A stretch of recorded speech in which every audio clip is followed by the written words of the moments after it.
Esta é a ilha mais remota de Portugal e um dos lugares mais isolados da Europa. Uma ilha que conta com aproximadamente 400 habitantes.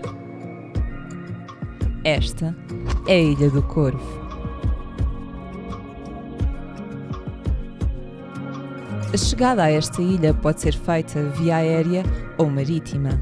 A ideia inicial era acampar 2 noites na ilha mais pequena dos Açores, mas as condições meteorológicas obrigaram-nos a alterar os planos.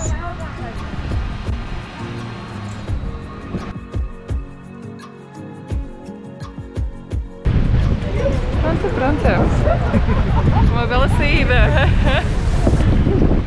Inicialmente, tínhamos a viagem de barco a partir da Ilha das Flores no barco público, mas com a alteração de datas decidimos também trocar de barco.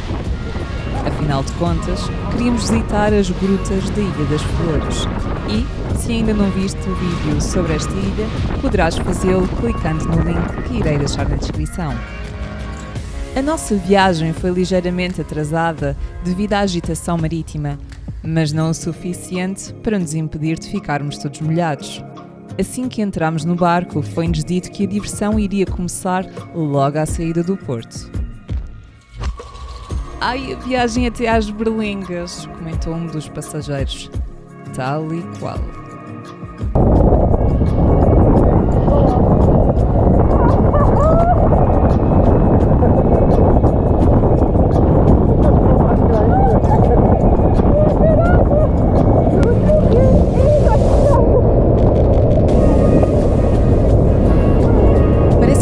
Colocávamos a câmara a filmar quando a ondulação estava maior, mas para nossa desculpa, a câmara esteve há algum tempo sem se ligar.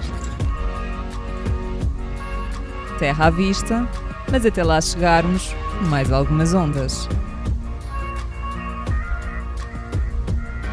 Claro que me ocorreram algumas coisas pela cabeça, como ainda levo com uma caravela portuguesa na cara, o colete salva-vidas vai insuflar com a quantidade de água que está a vir para cima de mim e existem mesmo pessoas que conseguem ver golfinhos neste mar? Uau! Ondas de 2,5 metros num semi-rígido dá para molhar. E bem.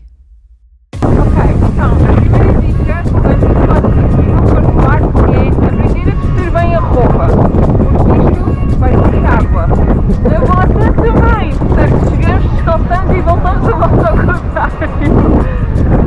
Manter a boca fechada durante a travessia, que é por causa do salo. Muito permeável até aos pés. Seja por via aérea ou marítima, a aventura começa no único povoado da ilha, a Vila do Corvo. Partimos em direção ao parque de campismo, que fica mesmo ao lado do aeroporto e desta praia. O parque tem todas as comodidades.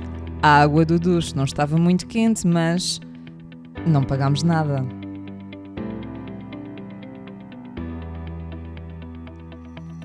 Existem 2 formas de chegarmos ao caldeirão. A primeira, caminhando, quer pelo trilho que está devidamente assinalado, quer pela estrada. A outra, apanhando um transfer. Optámos pela segunda opção e para descer fizemos o trilho. Prontos para uma vista incomparável?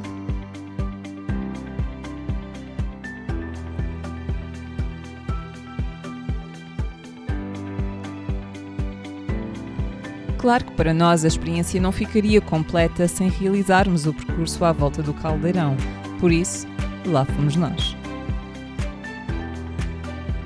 Se ficarem apenas algumas horas na Ilha do Corvo, não deixem que o tempo vos intimide. Aproveitem, mesmo que não façam o trilho na totalidade, façam pelo menos uma parte. Desçam e circulem um pouco, olhem à vossa volta, o cenário é arrebatador.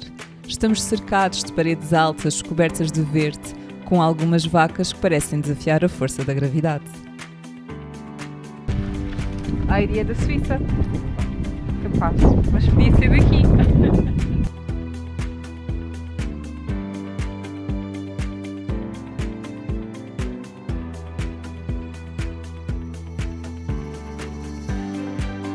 O piso piso é um pouco irregular e algumas zonas são um pouco enlameadas, por isso, circula com cuidado.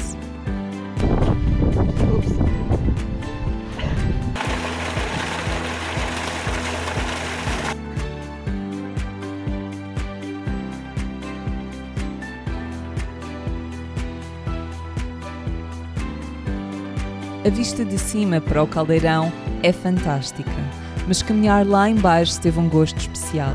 Acreditam que só vimos mais um casal a fazer o percurso? Imaginem, vocês e esta imensidão.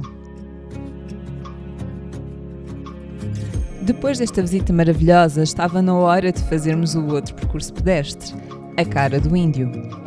O início do percurso não é muito entusiasmante, mas à medida que os quilómetros vão passando, a estrada de asfalto dá lugar à estrada de terra batida e com esta mudança, o cenário também se altera. Segundo os locais, estas são cabras selvagens.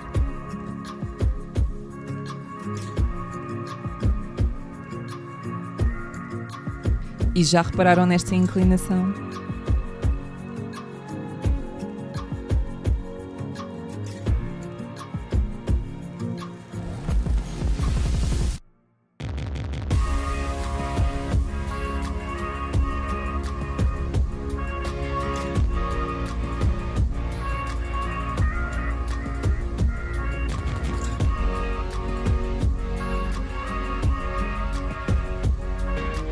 Durante o percurso irás passar por propriedades privadas, por isso, certifica-te que deixas os portões fechados.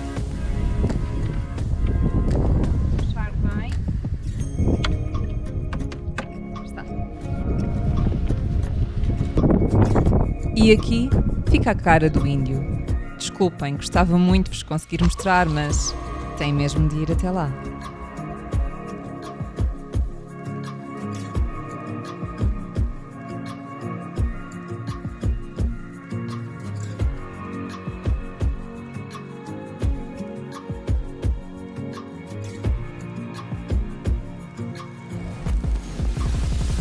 E no final da caminhada, as merecidas lapas. No dia seguinte regressámos ao caldeirão.